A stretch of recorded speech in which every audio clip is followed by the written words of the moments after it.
Hai korang, hari ni saya nak tunjuk korang cara-cara pembersihan vacuum dari Dewo.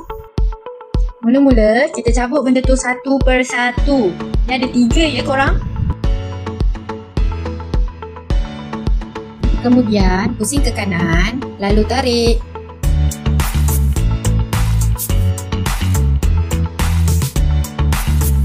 Seterusnya korang jangan lupa tagakkan seal yang ada kat sebelah kanan dan juga yang ada kat sebelah kiri ya.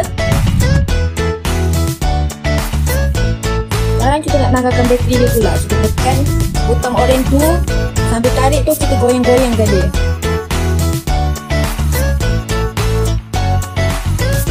Tanggalkan dia punya kepala vacuum tu dulu. Kemudian asingkan filter besar dengan filter kecil. Korang letak kat sebelah dulu.